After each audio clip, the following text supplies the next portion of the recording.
Poor Soul Hackers. Now that I think about it, sure, everybody was talking about it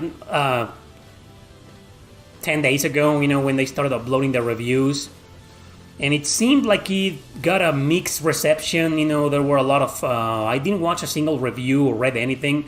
But from the title of people's videos, I noticed that some of them were saying the game was mediocre, or that it was kind of hollow or something like that, compared to the original and other Shin Megami Tensei games. It certainly is a little bit different, because it feels more like a traditional style turn-based RPG. There's nothing convoluted about it, there's no... One thing I forgot to mention in the review, and I deeply regret it. Well, I did mention that to me it felt like a little bit of a fresh air, like a breath of fresh air. And I like that, because, it feels like a 1999 JRPG, and I love that, I come from that era, from the 90s, and I grew up with 90s and 2000s, early 2000s RPGs. So I like that Soul Hackers 2 went that way, went back to that original formula. But one thing I didn't mention is that the game is not an open world game. You know how almost every single JRPG needs to be massive. Needs to take place in this massive world where you explore everywhere in every single goddamn corner. Well, so Shin Megami Tensei 5 was like that.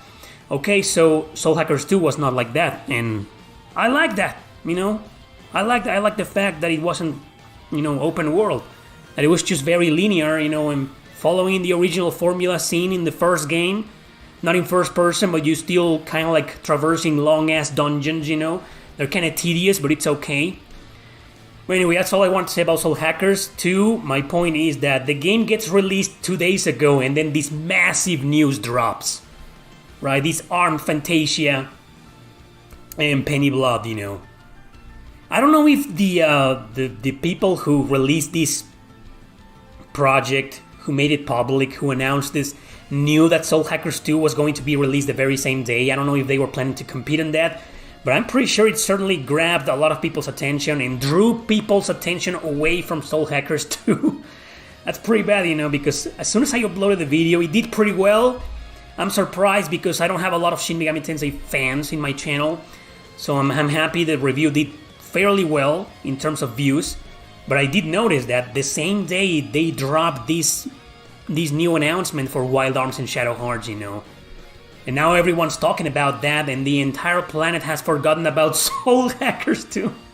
Look, it's definitely, in terms of gameplay and combat, it's definitely better than the original game, than Soul Hackers 1. In Soul Hackers 1, you know me, I love that game, but it's one of the very few dungeon crawlers in first person that I have ever loved and enjoyed in my life, but it was a pain in the ass to go through them. Random encounters and shit, man, it's just annoying. So this game has no navigation in first person, no random encounters. You can slash the enemies away, and that's awesome, if you don't want to fight them.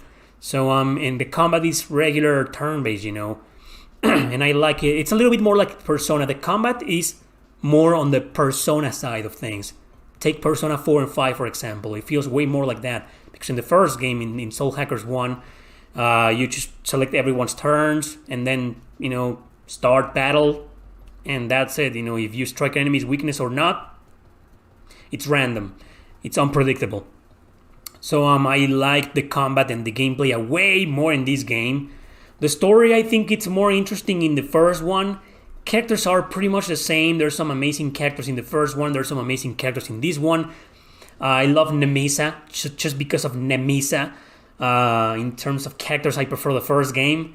So overall, it's a solid tie between those two games. But a game needs to be judged by its gameplay, So Soul Hackers 2 has better gameplay, so I like it more.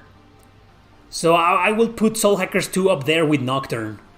Even though Nocturne is far superior in a lot of things, like it has way better story and way better music. Great music in Soul Hackers 2, but it's just the Nocturne soundtrack is killer, man. It's amazing. And the combat is press turn. It's Shin Megami Tensei press turn system, so I like it more. So, but I will put it up there with Nocturne and Soul Hackers 1.